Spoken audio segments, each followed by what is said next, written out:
Estás escuchando Ciudades Invisibles. Hay un tema también, la senadora Amanda de la Ventura hablaba de la ley de urgente consideración, que todos hablan de lo mal que le pega, que le hace a colonización el tema de la LUC, la cantidad de artículos que hay que directamente afectan al Instituto Nacional de Colonización, con lo importante que es el Instituto Nacional de Colonización y los colonos en el interior del país, en todo el país. Siempre decimos el interior y nosotros siempre apostamos a que el país es uno solo y es enterito, enterito, enterito como una manzana. Para vos me estás queriendo decir que con la LUC se están intentando solamente privilegiar la propiedad privada y vulnerar derechos de las personas. No lo puedo creer. La verdad, Diego, ¿qué querés que te diga? Esto es una sorpresa realmente. El Instituto Nacional de Colonización se creó con un fin clarísimo, que era que la gente no saliera del campo y pudiera quedarse allá. Pero con un fin solidario, ¿no? Con un fin de comunidad, no con un fin de esta es mi tierra, yo te la vendo, Totalmente. yo te la compro, yo la arriendo y todo eso. La LUC vino complicada para los colonos y por eso queríamos comunicarnos con Jacqueline Gómez, expresidenta del Instituto Nacional de Colonización, que nos lo va a saber explicar mucho mejor que nosotros. Buenos días, Jacqueline. Hola, buenos días. Un gusto, la verdad, poder estar con ustedes y, bueno, conversar con la audiencia. Estábamos conversando con Diego de lo dura que es la LUC para los colonos y para el Instituto Nacional de Colonización, este gobierno en general. Sí, el instituto, la verdad que en esta administración y con este gobierno ha tenido bastantes golpes, y capaz que más allá del instituto, que es una institución pública, y bueno, capaz que yo que soy bastante muy defensora, digamos, de la institucionalidad pública y de la estructura que tiene este país, creo que los más afectados también en este caso son los productores familiares y los asalariados rurales que están en el territorio rural, ¿no? Y las familias que en realidad quieren vivir y trabajar en el medio rural son las más perjudicadas con las definiciones que se tomaron en relación a colonización. Ahí estaría, la ley de urgente consideración plantea dos artículos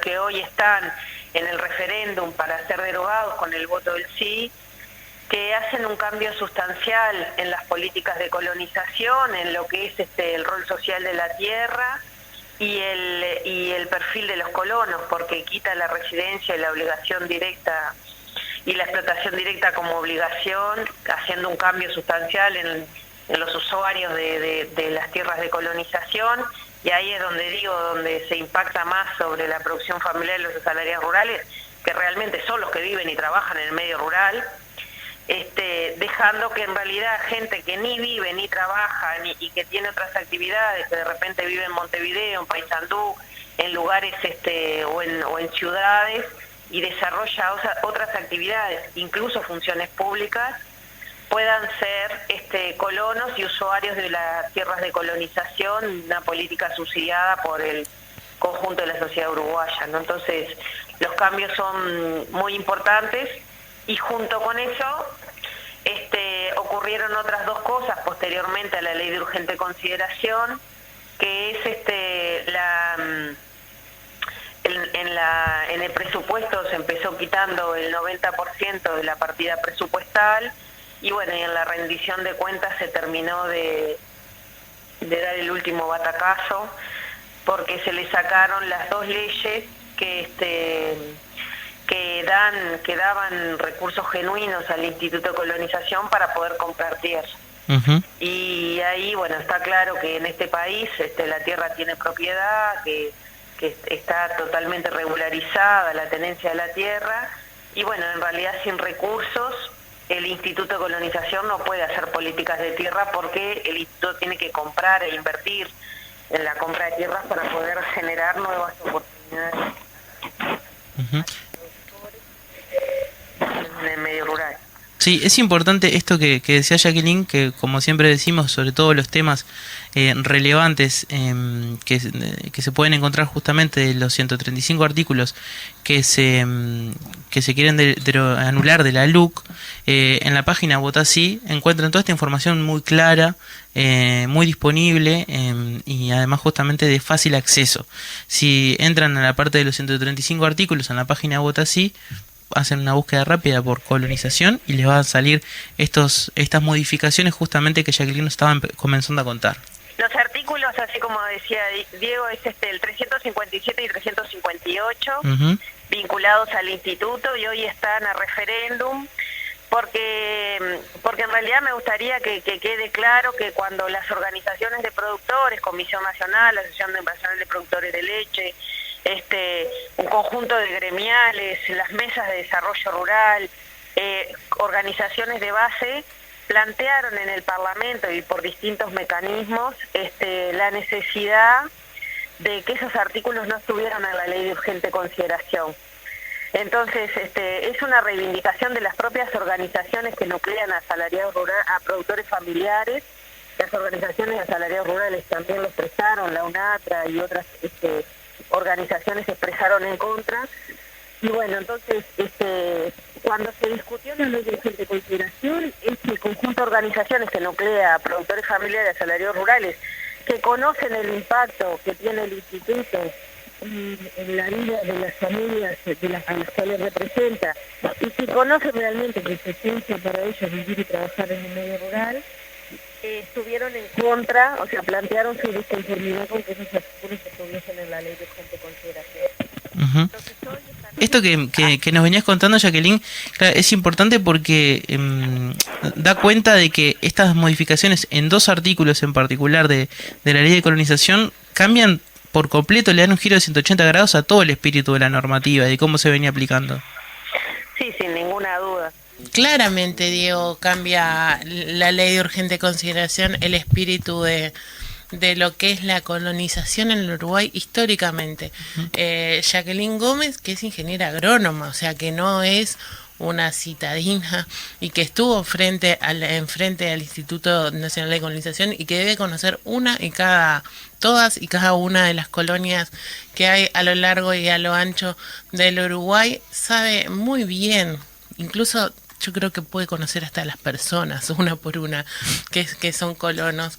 Sabe muy bien cómo afecta esto al campo, a los productores sobre todo. Y nosotros estamos viendo como que se gobierna desde Montevideo y con una cabeza, claro, de grandes productores y terratenientes y no de la gente que está viviendo por ahí. A ver, ya que si te escuchamos ahora.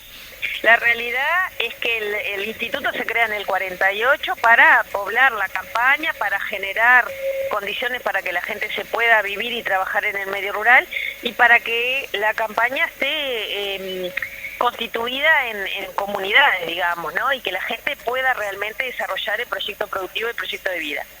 Eso después, en el 2007, hubo otra ley que se llamó de repoblamiento de la campaña, promovida por el propio Larrañaga, que fue votada por los partidos políticos en términos general y por el gobierno de turno, digamos, en ese momento, que planteaba también esta necesidad de tener territorios rurales poblados y territorios rurales donde la gente que genera esta riqueza que es nuestro PBI agropecuario, digamos, y los alimentos que normalmente consumimos, tengan las condiciones de vida y de trabajo. En ese marco y con esa lógica de que la población rural tiene que tener condiciones dignas de vivir y de trabajar, es que se han hecho las políticas públicas de colonización, ¿no? O sea, y ahí me parece que es importante destacar que la política ha sido en los últimos años de promover el acceso a la tierra, se incorporaron más de 133.000 hectáreas en los últimos años, y también promover la llegada de MEVIR, de la electrificación rural, de la escuela rural en condiciones. Con esta decisión, con este artículo de la ley de urgente consideración, el 358, al que quita la residencia y la explotación directa como una obligación dentro de los usuarios de la tierra, lo que ocurre es y gente que no vive ni trabaja en el medio rural va a quedarse en las tierras de colonización. Hubieron casos muy sonados en los últimos años de actores políticos que eran usuarios de la tierra del instituto y que en realidad no corresponde que la sociedad uruguaya les dé una explotación agropecuaria. Después, por otro lado, lo que hay otros casos también de gente que en realidad avanzó y logró que sus hijos fuesen profesionales o desarrollasen otras actividades económicas que les permiten vivir y trabajar con condiciones en otros lugares más urbanos, que en realidad van a seguir pudiendo usufructuar las tierras de colonización, quitando, lo más importante de esto es, quitando las oportunidades a los productores y a las familias que están dispuestas a vivir y trabajar en el medio rural y que realmente requieren un subsidio de la población en términos generales del Estado uruguayo para poder mantenerse en el medio rural. Y ahí me gustaría o sea, nosotros hablamos de productores familiares y asalariados rurales. Somos un país agroexportador. Esa producción agropecuaria la generan esos brazos y esas familias. Esa riqueza del agro se genera con el trabajo de esta gente. Entonces, y los productores familiares son los que en general, más allá que también trabajan en producciones que se exportan, son los que generan el alimento que nosotros comemos todos los días, cotidianamente. Son los custodios, digamos, de la soberanía alimentaria de nuestro país. Y los asalariados rurales son los que están todos los días en todas las condiciones en el trabajo rural. Y esa gente es la que pierde oportunidades y la que pierde la posibilidad de poder mantenerse en el medio rural y de poder construir su proyecto de vida y de trabajo en el lugar donde eligen vivir y donde en realidad también eligen criar a sus hijos, ¿no? Entonces, la decisión, digamos, el artículo de la ley de urgente consideración quita todas las expectativas a las más de 1.200 familias que se presentan por año al Instituto de Colonización para acceder a la tierra. Me parece que ahí ese es el impacto más negativo de la ley de urgente consideración en relación al Instituto de Colonización. Me gustaría también el otro artículo, el 357, lo que hace es quitar unas 55.000 hectáreas hasta ahora de la ley de colonización, de la afectación de la ley de colonización, y esas tierras que eran de colonos propietarios y que en las políticas anteriores iban a pasar al Instituto de Colonización en el momento que se fuesen a vender, incorporarse y poder dar oportunidades a otras familias. En este escenario, con la ley de urgente consideración, esas hectáreas, que son casi el 10% de las tierras que el Instituto tiene, más del 10% de las que tienen de las tierras que tiene afectadas a la ley, en realidad van a pasar al proceso concentrador de tierras, de ese del que ustedes estaban hablando, ¿no? O sea, porque en realidad ningún productor familiar, ningún asalariado rural va a poder comprar 100 hectáreas de tierra o valores de 5 o 6 mil dólares la hectárea, o bueno, los valores son muy variables dependiendo de cuáles sean las características de la tierra, pero están desde los 2.000 dólares hasta los 10.000 dólares por hectárea, dependiendo de las características de la infraestructura. Entonces, eso determina que esas tierras van a pasar o a empresas transnacionales o al proceso concentrador de tierras, que según datos del Censo General Agropecuario, el 9% de las explotaciones, de las 45.000 explotaciones agropecuarias, el 9% de esas ocupa el 56% de la superficie, ¿no? O sea, estamos en un proceso que en realidad no hay duda que con el valor de la tierra no es una política que pueda acceder mediante la compra a los productores familiares y asalariados rurales, o sea que va a pasar a ese proceso de concentración de la tierra, quitándole las oportunidades a las familias. Ahí se nos fue Jacqueline de vuelta. Sí, será importante informarnos, porque uno ve los artículos. Primero, no creo que mucha gente esté leyendo los 135 artículos cosa que es fundamental a anular. Pero además de eso, creo que cuando nos lo ponen en gente, nos lo ponen en personas y en ¿no? familias, Sí. ahí va. Es como mucho, escucharlo es como decir, pero ¿qué está pasando? No, y cosas, hacer un análisis de los problemas, como estaba haciendo ahora Jacqueline, que no solamente son las implicancias directas como más evidentes, sino también las indirectas, como es esto de, por ejemplo, cómo afecta también la producción y lo que nosotros terminamos consumiendo y los precios Sí. que se terminan regulando, porque nosotros a veces eso, pecamos justamente de una mirada demasiado montevideana por momentos, y pensamos que las cosas surgen de abajo de una góndola, ¿no? Sí, del supermercado. Los huevos salen del supermercado. Claro. Capaz que también es importante ver esto que ustedes están planteando desde la perspectiva no solo de los que pretenden acceder a la tierra de colonización, que en realidad por eso vamos a votar sí para que las esperanzas de estas familias se mantengan, sino de la gente que hoy vive en el medio rural y que no son aspirantes a tierra ni colonos, pero que en realidad en el momento de que esas tierras se despueblan, de que ya no es importante residir y trabajar en las tierras del Estado, ¿no?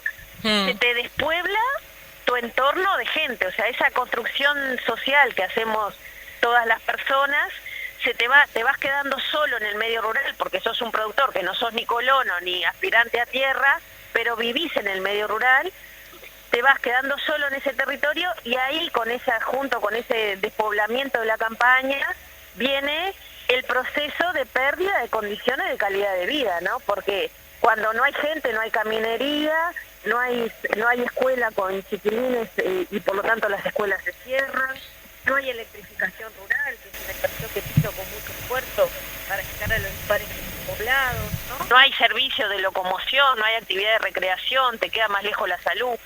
Entonces el impacto no es solo para los aspirantes a tierra, ¿no?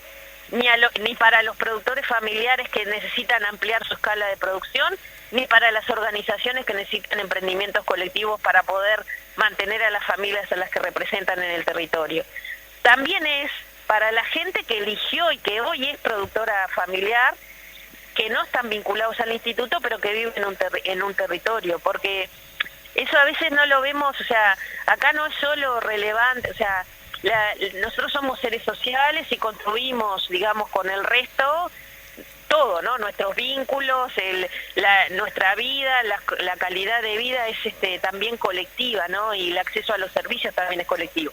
Entonces, el despoblamiento de la campaña lo que te lleva es a este proceso. Aparte de que realmente yo pienso que muchos de nosotros, que cuando alguien accede a una política pública tiene que tener un conjunto de obligaciones, ¿no? Una política pública que no es de pocos recursos, ¿no? Porque la renta que paga la gente que accede a la tierra en colonización es 50% el valor de mercado. Estamos hablando de pagar $33 la hectárea en una renta ganadera, en el colonización contra $70 capaz en la renta comercial. O en la lechería pagar $90, como vimos el otro día, un productor en Florida que fuimos a visitar, contra 170, que es el valor de la renta normal que hay en el entorno. Entonces, no es una política de pocos recursos. Entonces, ahí la contracara. ¿Sabes lo que vamos a hacer? Fer, vamos a compartir ahora en la cuenta de Twitter, ciudades-cop, el video que forma parte de la campaña 40 días, 40 razones de la cuenta de Botazzi Uy, donde podemos ver justamente ahí a Jacqueline explicando un poco resumidamente todo esto que nos venía contando de cómo se afecta a la ley de colonización. Me parece bárbaro, Jacqueline. Te queremos agradecer haber estado estos minutos en Ciudades... ¿Me están escuchando o no? Ahora sí, te queríamos agradecer estar estos minutos en Ciudades Invisibles y bueno, seguiremos el tema porque nos parece que estar informado es poder, ¿no? La información es poder, lo sabemos perfectamente. Sin ninguna duda. Y capaz que para terminar, sí, solo comentarles que no pensemos que para el tema del agro y para la población del medio rural, el único tema que afecta dentro de la ley de urgente consideración son las de colonización, ¿no?